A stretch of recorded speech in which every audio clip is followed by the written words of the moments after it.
friend came by to visit me who had been in Africa for 7 years and said, hey, you know, while I was living in Tanzania, I heard this amazing story about a hotel in Rwanda where the hotel manager saved 1,000 people during the Rwandan genocide.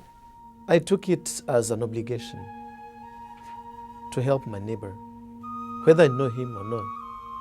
There was no question in his mind what he had to do so that he could live with himself, really. I would wish to be remembered as a messenger of peace.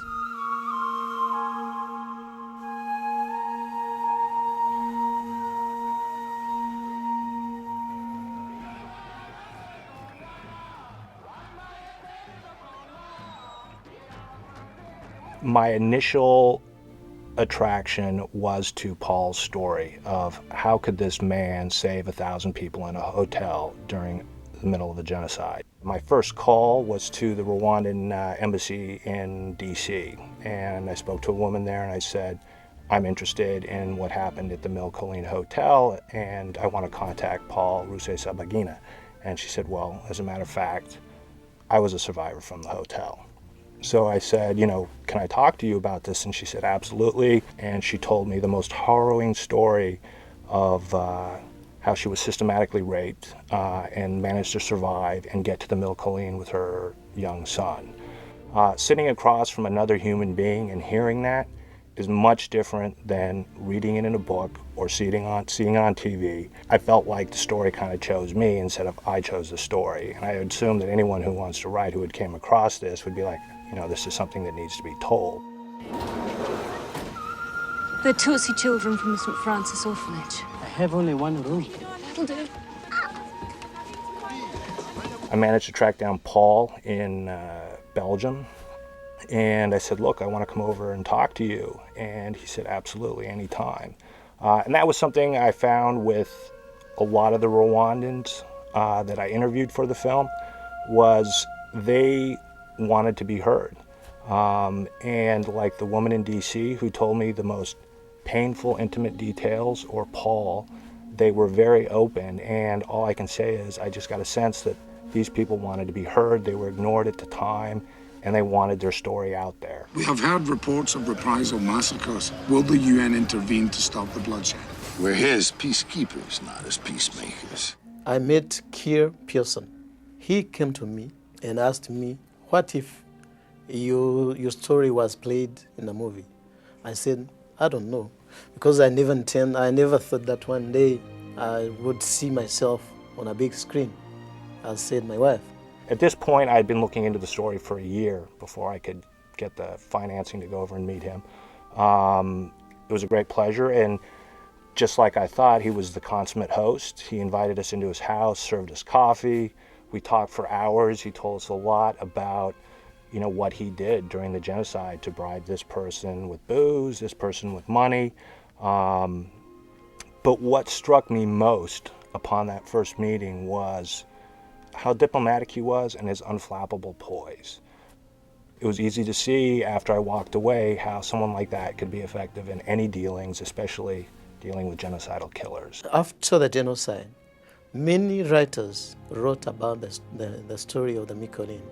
In most cases, the story of the Mille Collines was my story. I was also in contact with many book writers. And then I kept being interviewed, and many journalists came to see me in Kigali until 1996, when I left.